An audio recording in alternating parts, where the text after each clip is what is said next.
Hello friends, कैसे हैं आप सभी। मैं हूं मिस्टर डी हॉरर। उम्मीद है आप सब अच्छे होंगे। भगवान से प्रार्थना करता हूं आप हमेशा हंसते रहें, मुस्कुराते रहें। दोस्तों, आज की ये कहानी हमें विशाल भारद्वाज ने भेजी है। विशाल मुंबई में रहते हैं। विशाल, आपका बहुत बहुत धन्यवाद।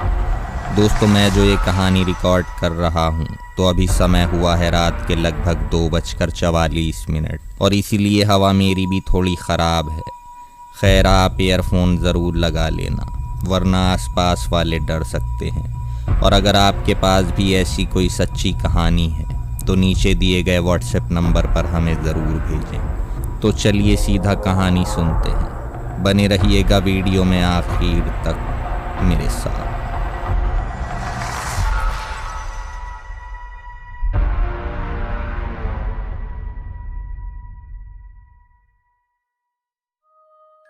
शाम ढल रही थी। आसमान पूरा काला पड़ चुका था, जैसे किसी ने काले रंग की शीशी उड़ेल दी है। शायद बारिश आने को बेकरार थी। घिरा हुआ आसमान और ठंडी हवाएं चांदनी को बेहद पसंद थीं। बारिश चांदनी के बदन में एक अजीब सी सिहरन पैदा करती थी। चांदनी आईने के सामने पिछले आधे घंटे से बन संवर रही थी। बन संवर क्या, सजने की रिहर्सल कर रही थी। 3 बार तो साड़ियाँ चेंज कर चुकी थी। चांदनी को साज श्रृंगार का बहुत शौक था। आज उसे मिसेस कपूर की बेटी की शादी में जाना था। चांदनी कॉलेज की अध्यापक थी, मगर दिखती कॉलेज स्टूडेंट जैसी थी। वो हमेशा खूबसूरत दिखना और खूबसूरत रहना चाहती थी। चांदनी अब तैयार होकर रवाना हो ही रही थी। उसकी नज़र अचानक अखबार पर पड़ी। उसमें कोई भैरव चौक की खबर छपी थी। लिखा था कि भैरव चौक नाम के एक छोटे से इलाके में बहुत सारी अजीब व गरीब घटनाएं घट रही हैं। कितनी वारदातें हुई हैं। लूटमार, हत्या, अपहरण, बलात्कार, भूत प्रेत का साया, सभी घटनाएं वहीं तो घटी हैं। लोग वहां दिन के उजाले में भी जाने का साहस नहीं कर पा रहे थे। ये खबर पढ़ते ही थोड़े समय पहले चांदनी का चमकता चेहरा फीका पड़ गया। उसके चेहरे पर मानो हल्का खौफ मंडरा रहा हो। थोड़ी देर वो खामोश होकर वहीं खड़ी रही, मानो ये खबर उसके मन में घर कर गई हो। चांदनी की खामोशी मिसेस कपूर के फोन ने तोड़ी।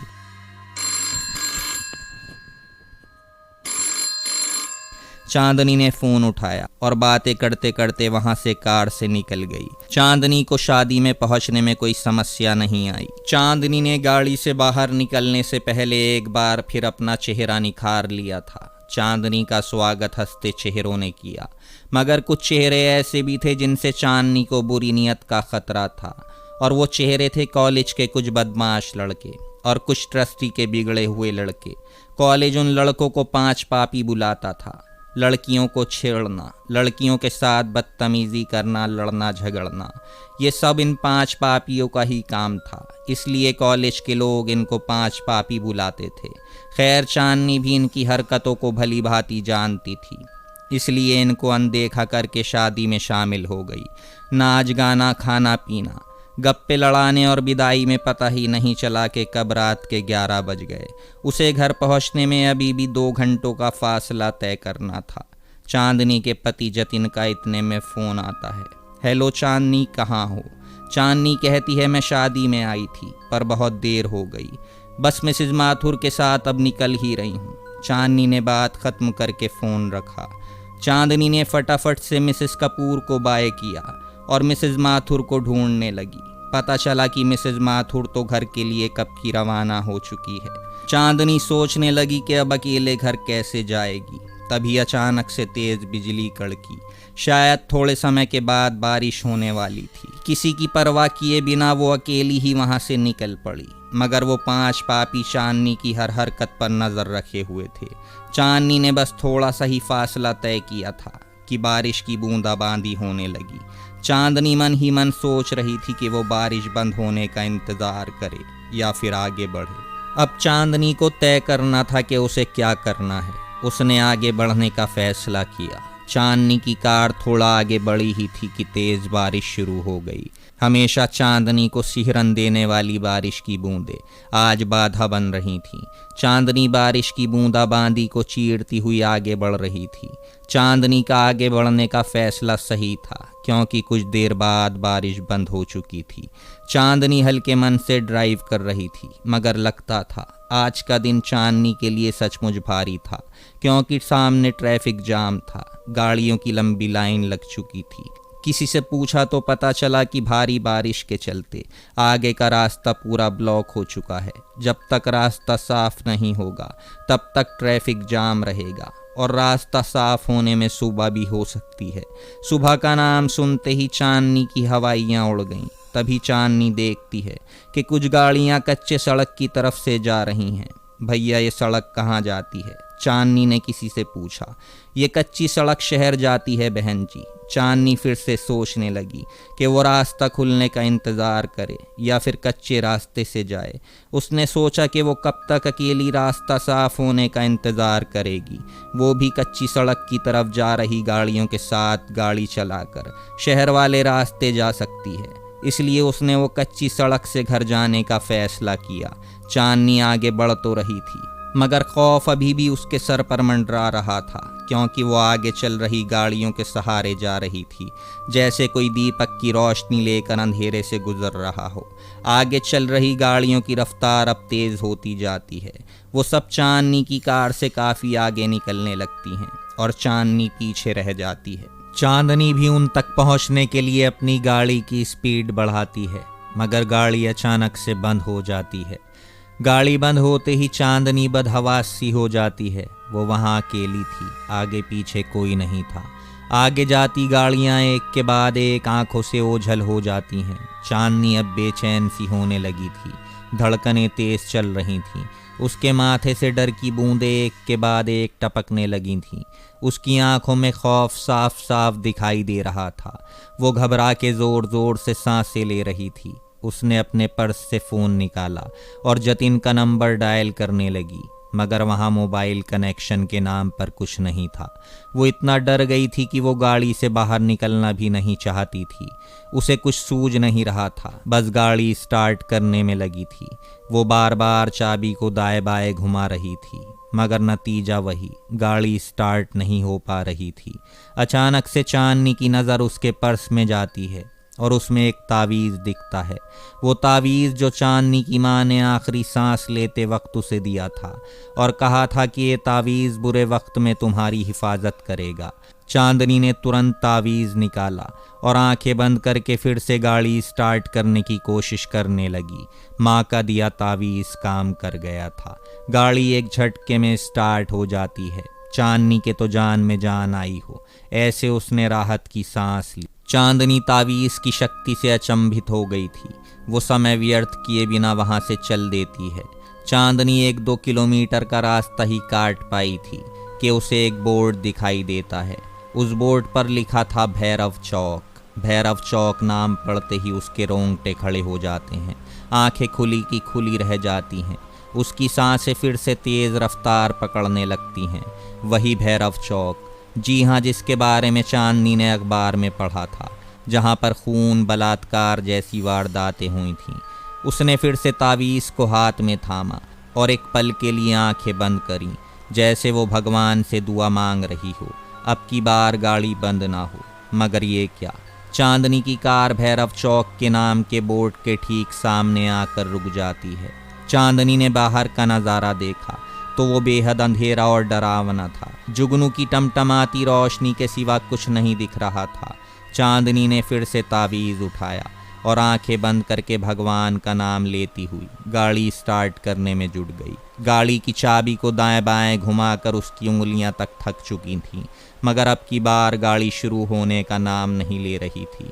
1-2 बार फ़ोन भी लगाया, मगर वहाँ भी उसे नाकामी हाथ लगी।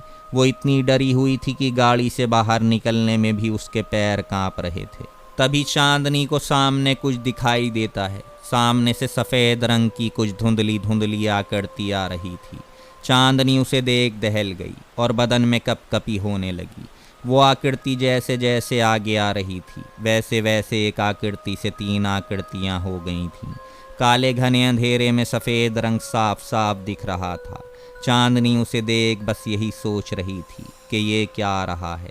सफ़ेद चादर ओढ़े कोई आदमी है या फिर कोई भूत प्रेत है। चांदनी के पसीने छूटने लगे थे। चांदनी ने जल्दी से गाड़ी के शीशे बंद हैं कि नहीं ये तसल्ली कर ली और वहीं बैठे बैठे तावीज़ को थामे आंखें बंद करके भगवान का नाम जपने लगी। अब वो आकृतियां चांदनी की गाड़ी के आगे पीछे मंडराने लगी। सहमी हुई चांदनी जोर जोर से सांसें लेकर हल्की सी कनकियों से देख रही थी। तभी किसी ने गाड़ी के शीशे पर जोरदार वार किया। चांदनी ने उस तरफ देखा तो मालूम पड़ा कि वो गाड़ी के शीशे तोड़ने की कोशिश कर रहे थे। चांदनी घबरा के जोर जोर से चिल्लाने लगी। चांदनी चिल्लाती रही और वो शीशों पर वार करते रहे और इतने में एक शीशा टूट जाता है। शीशा टूटते ही चांदनी को किसी से मदद मिल जाए इसलिए वो जोर जोर से चिल्लाने लगती है, कोई है मुझे बचाओ। किसी ने गाड़ी का दरवाज़ा खोल दिया और चांदनी का हाथ पकड़ के गाड़ी से एक झटके में बाहर फेंक दिया। चांदनी गाड़ी से बाहर गिरकर एक पत्थर से आ टकराई। चांदनी मानो अधमरी सी हो गई थी। उसने हिम्मत जुटाई और वहां से उठ खड़ी हो गई। उसने देखा कि वहां 3 लोग सफ़ेद चादर ओढ़े खड़े थे। तीनों के चेहरे बहुत काले थे, दहशत भरे और भयानक, और सब हाथ में चाकू लेकर खड़े थे। चांदनी समझ गई कि ये सब लुटेरे हैं और बिना कुछ बोले चांदनी ने सोने चांदी के जेवर निकाल कर उनके आगे बढ़ा दिए। चांदनी उनके सामने गिड़गिड़ाती रहती है, वो दया की भीख मांगती रहती है, ये सब ले लो मगर मुझे जाने दो। एक लुटेरे ने तुरंत चांदनी के हाथ से वो सब जेवर छीन लिए। चांदनी अभी भी बिलक बिलक कर बस रोए जा रही थी।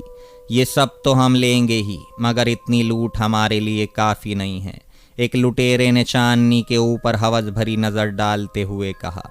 चांदनी लुटेरों का इरादा समझ चुकी थी, इसीलिए वो तेज सांस लेकर वहां से भागना शुरू कर देती है। वो तीनों भी चांदनी के पीछे भागते हैं मगर सहमी हुई चांदनी कितना भाग पाती। उन तीनों भेड़ियों ने आखिरकार चांदनी को पकड़ ही लिया।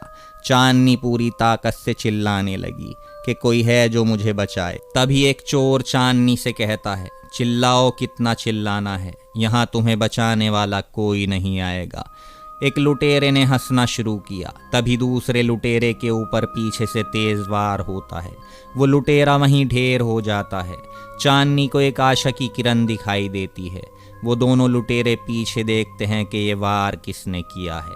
चांदनी भी उस तरफ देखती है जहां से वार हुआ था।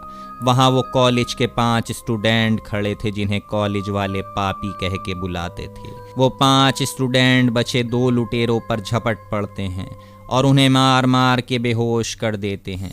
चांदनी वहां सहमी खड़ी आंखों से आंसू बहाती बस यही देखती रहती थी और सोच रही थी कि जिन 5 पापियों को बुरा और गलत समझ रही थी, आज वो लोग चांदनी को इस बुरे हादसे से बचा रहे थे।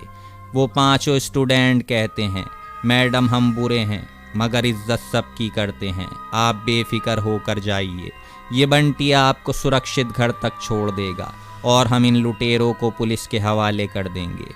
इन लोगों ने भूत प्रेत के नाम पर बहुत लूट मचा रखी थी। एक स्टूडेंट ने कहा, अब पुलिस इन्हें मजा चखाएगी। चांदनी बोली, मुझे माफ कर देना, मैं तुम लोगों को गलत समझ रही थी। और इससे आगे चांदनी के मुंह से एक शब्द भी नहीं निकल पाया। चांदनी के आंसू ही थे जो सारी बातें बयां कर रहे थे। अब चांदनी वहां से